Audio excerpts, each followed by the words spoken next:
mengingat kebaikan Tuhan. Ulangan 8 ayat pertama mengatakan, segenap perintah yang kusampaikan kepadamu pada hari ini haruslah kamu lakukan dengan setia, supaya kamu hidup dan bertambah banyak, memasuki dan menduduki negeri yang dijanjikan Tuhan dengan sumpah kepada nenek moyangmu. Nah, kitab Ulangan ini adalah tulisan ya dari Nabi Musa. Kalau kita baca ini adalah pengulangan dari perintah sebelumnya. Diawali dengan ingat ayat kedua, akan seluruh perjalanan. Jadi Israel itu berjalan keluar dari Mesir mencapai Sungai Yordan 40 tahun. Apa masalahnya?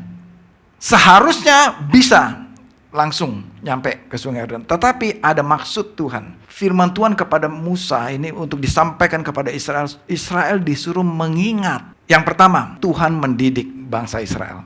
Jadi kegagalan Israel yang harusnya bisa berjalan mencapai tujuan, tapi Israel ternyata berdiam, lalu berjalan lagi, berdiam, berjalan lagi selama 40 tahun. Bukankah itu sebuah penderitaan dan kegagalan yang mereka lakukan? Pelajaran yang kita belajar adalah kegagalan itu untuk mendidik bangsa Israel, dan berarti perjalanan kita ini untuk mendidik kita. Mari kita lihat ayat ketiga. Ia merendahkan hatimu, membiarkan engkau lapar, dan memberi engkau makan mana dan yang tidak kau kenal dan juga tidak dikenal oleh nenek moyangmu, supaya engkau mengetahui bahwa hidup manusia bukan dari roti saja, tetapi dari setiap firman yang keluar dari mulut Tuhan. Yang bangsa Israel lewati sepanjang 40 tahun ini adalah untuk mendidik mereka, adalah untuk mereka tahu, untuk bangsa Israel tahu bahwa Tuhan mengajar mereka, Tuhan mendidik mereka, Tuhan membiarkan mereka lapar supaya mereka tahu apakah mereka ini setia bergantung kepada Tuhan atau tidak. Kok tega Tuhan membiarkan bangsa Israel lapar? Tuhan kok yang suruh mereka keluar dari Mesir? Ya, Tuhan izinkan itu terjadi supaya engkau insaf, engkau harus insaf bahwa Tuhan Allahmu mendidik engkau seperti seorang mendidik anaknya. Nah, dalam terjemahan ESV, saudara perhatikan ini, digunakan kata-kata disiplin. Jadi perjalanan selama 40 tahun ini untuk mendisiplin Israel. Perjalanan kita sepanjang tahun 2023 ini. Kesulitan yang kita alami sepanjang ini. Kegagalan mungkin yang kita hadapi. Doa yang belum terjawab. Harapan yang belum terpenuhi di tahun 2023 ini. Ada maksud Tuhan untuk mendidik kita, untuk testing dalam bahasa Inggris, untuk menguji hati kita, apakah kita terpaut pada Tuhan atau tidak, apakah hati kita setia melakukan perintah Tuhan atau tidak, untuk merendahkan hati kita. Jadi semua kegagalan yang kita alami ada tujuan dan maksud Tuhan untuk mendidik saudara dan saya menjadi serupa dengan Kristus. Amsal 24 ayat 16 dikatakan, sebab meskipun 7 kali orang benar jatuh, ia bangun kembali. Tetapi orang fasik akan roboh dalam bencana. Nah saudara, Tuhan izinkan Israel mengalami kegagalan. Tuhan izinkan Israel berputar-putar selama 40 tahun. Tuhan mungkin izinkan juga hidup kita. Kok kayaknya saya putar-putar terus, masalahnya ini lagi, sepanjang tahun ini terjadi begini lagi, enggak keluar-keluar dari masalah. Tuhan izinkan kita jatuh. Mungkin tahun ini tahun kejatuhan kita. Mungkin tahun ini kita gagal. Mungkin tahun ini kita sakit hati. Disakiti oleh orang yang paling kita sayangi. Disakiti oleh orang yang paling kita hormati, yang kita respect. Disakiti oleh orang yang terdekat dengan kita. Kita mengalami masalah tahun ini. Tuhan izinkan itu terjadi dalam hidup kita, saudara. Sesuai dengan Amsal yang dikatakan, walaupun kita jatuh, kita bangun lagi. Kita jatuh lagi, kita bangun lagi. Tapi orang fasik roboh dia dalam bencana. Nah saudara, kuncinya ini. Apa yang bisa buat orang benar ini bangun lagi? Apa yang bisa bikin mereka bangkit lagi? Karena mereka tahu tujuan hidup mereka. Karena mereka tahu siapa Tuhan yang mereka sembah. Siapakah mereka? Kita, saudara, orang yang telah dibenarkan oleh Tuhan. Kita tahu siapa Tuhan kita.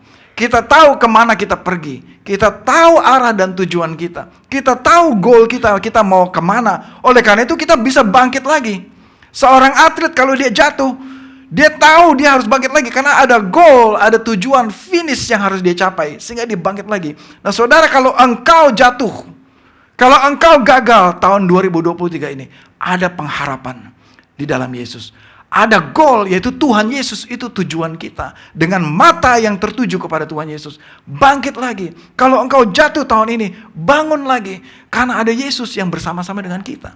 Ada Yesus yang memikul, menggendong kita untuk mencapai kepada tujuan kita. Amin. Yang kedua, mengingat kebaikan Tuhan di tahun 2023. Apa bukti kebaikan Tuhan selama 40 tahun itu? Di dalam kesukaran yang Israel alami, kok nggak tercapai juga jawaban doanya? Ini kan janji yang mudah saja gitu loh buat Israel. Dari Mesir ke tanah Kanan itu gampang banget, 8 hari nyampe. Tapi kok itu begitu susah mencapai janji itu, kok susah banget. Mesti 40 tahun pencapaiannya. Apakah Tuhan nggak ada bersama dengan mereka? Selama 40 tahun itu Tuhan ada bersama dengan mereka. Apa buktinya? Tuhan kasih tahu buktinya. Pakaianmu tidak menjadi usang. Bangsa Israel selama 40 tahun, bajunya tuh tidak menjadi usang di tubuhnya, dipakai terus karena Tuhan pelihara. Dan kakimu tidak menjadi bengkak. 40 tahun berjalan kaki di padang gurun, kakinya tidak lecet dan tidak bengkak. Bukankah itu suatu bukti penyertaan Tuhan kepada bangsa Israel? Itulah kebaikan Tuhan. Dalam Tuhan mendidik, dalam Tuhan merestui, mengizinkan bangsa Israel berputar-putar, Tuhan tetap ada di situ juga, menyertai bangsa Israel. Kok Tuhan tega membiarkan Israel menderita? Karena ada maksud Tuhan tadi. Tuhan mau mendidik, Tuhan mau merendahkan hati bangsa Israel. Tuhan mau hati bangsa Israel terpaut kepada Dia dan setia, dan meninggalkan setiap kesombongannya. Selalu ada kebaikan Tuhan dan ada anugerah Tuhan di dalam perjalanan hidup kita. Yes, memang mungkin banyak kesulitan yang kita alami. Ribut suami istri, masalah di kantor, masalah di bisnis, goal yang tidak tercapai. Tapi mari kita ingat, pakaianmu tidak menjadi usang, kakimu tidak menjadi bengkak. Amin, saudara. Yang terakhir, janji Tuhan selalu penuh pengharapan. Ayat ke-7. Sebab Tuhan Allahmu membawa engkau masuk ke dalam negeri yang baik. Suatu negeri dengan sungai, mata air dan sumber air yang mengalir di lembah dan gunung. Suatu negeri dengan gandum dan jelai, dengan pokok anggur, pohon ara dan pohon delima. Suatu negeri dengan pohon zaitun dan madu. Ada 4 ayat bahkan di sini. Lebih banyak janjinya di ayat ini, ya kan, daripada kesukarannya tadi yang dicatat. Janji Tuhan begitu indah kepada bangsa Israel. Nah, saudara, perhatikan ini. Siapa yang tulis ini? Musa. Di mana ditulisnya? Pasti ditulisnya sebelum masuk Yeriko, betul kan? Sebelum masuk tanah Kanaan. Musa menulis dengan keyakinan penuh, keyakinan teguh. Sebab Tuhan Allahmu membawa engkau masuk ke negeri yang baik. Negeri yang penuh dengan mata air. Negeri yang penuh dengan emas, permata, pohon delima, pohon ara, pohon zaitun, madu dan segalanya berlimpah-limpah. Kalau kita dengar sekarangnya itu enak, saudara. Kenapa? Kita udah tahu ending ceritanya ini. Ini maksud saya. Kalau dulu Musa yang dengar ini, atau bangsa Israel yang dengar ini, nggak ada gambaran, nggak ada clue bagaimana itu negeri yang bagaimana yang dimaksud, itu nggak tahu. Karena mereka belum ada di situ. Tapi ini janji, dan Israel belum mengalami ini. Tapi apa yang bangsa Israel responi terhadap janji ini? Mereka percaya. Dan mereka berharap kepada janji ini. Dan Tuhan betul membuktikan di Yosua 21 ayat 45. Dikatakan itu segala janji. Artinya semua yang Tuhan janjikan, yang difirmankan Tuhan kepada kaum Israel, tidak ada yang gugur. Jelainya ada, gandumnya ada, airnya ada, pohon delimanya ada, pohon aranya ada, anggurnya ada, madunya ada, semuanya ada. Sesuai dengan apa yang Tuhan janjikan. Amin, saudara. Karena Tuhan yang berjanji, Tuhan sanggup menepati janjinya. Dari terhadap janji Tuhan, tidak ada yang gugur. Pengharapan kepada janji Tuhan tidak akan mengecewakan saudara. Amin, saudara. Semua Tuhan tepati sesuai dengan apa yang Tuhan janjikan. Nah, tapi waktu di sini, mereka belum mengalami kan. Mereka belum masuk di situ. Mereka baru terima janjinya. Dan mereka berharap kepada janji Tuhan itu. Mereka terus berharap. kepada janji Tuhan ini. Dan ini yang amazing, saudara. Apakah Musa masuk ke tanah Kanaan? Jawabannya tidak. Apakah Musa waktu dengar janji ini terus Musa putus asa dan hilang harapan? Udahlah Tuhan, gue juga gak akan masuk ke tanah perjanjian. Lalu Musa masuk ke kamar tidur, udah bobo aja tidur lah. Gue juga gak akan masuk. No! Musa terus bangkit berdiri dan dengan penuh pengharapan, walaupun saya gak masuk, saya mempersiapkan untuk next generation masuk ke tanah perjanjian, ke tanah Kanaan. Musa terus berharap kepada janji Tuhan. Amin saudara. Karena dari semua yang Tuhan janjikan, dia percaya Tuhan akan menggenapinya. Dikatakan semuanya terpenuhi. Apa janji Tuhan kepada saudara? Berharap kepada janji Tuhan. Karena Tuhan tidak pernah mengecewakan. Janji Tuhan saudara penuh kepastian. Dan dia yang berjanji, dia menggaransi akan menggenapinya. Tahun ini belum tercapai. Masih ada tahun depan. Apa yang belum tergenapi dalam hidup saudara? Masih ada pengharapan tahun depan. Amin saudara. Bagi bangsa Israel, waktu kitab ulangan ini, waktu disampaikan ini, kenyataannya mereka belum masuk. Tapi terhadap janji Tuhan, mereka tetap berharap bahwa Tuhan sanggup memenuhinya. Ada tulisan dari Abraham Lincoln yang saya kutip. We can complain because rose bushes have thorn, or rejoice because thorn bushes have roses.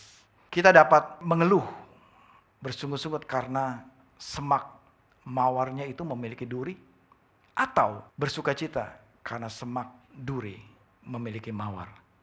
Tergantung dari perspektif mana saudara melihat. Kalau lihat gambar ini, apakah kita mengeluh atau kita bersukacita? 1 Tesalonika 5 ayat 18. Ucapkanlah syukur dalam segala hal, sebab itulah yang dikehendaki Allah di dalam Kristus Yesus bagi kamu. Amin saudara. Firman Tuhan mengatakan dalam segala hal. Apakah itu hal baik? Apakah itu hal buruk? Mengucap syukur bukan hanya pada saat doa dijawab. Wah, kamu doanya dijawab. Wah, Tuhan baik ya, doanya dijawab. Terus bagaimana kalau doanya nggak dijawab? Tuhan baik nggak? Tuhan tetap baik, saudara. Tetap mengucap syukur. Karena dikatakan dalam segala hal. Apakah itu baik, apakah itu buruk. Tergantung kacamata saudara. Tergantung perspektif mana saudara melihat. Tidak sekalipun Tuhan meninggalkan kita. Tidak ada satu hal pun dalam kehidupan kita yang terjadi tanpa seizin Tuhan. Semua Tuhan izinkan. Oleh karena itu, patutlah kita mengucap syukur. Amin saudara.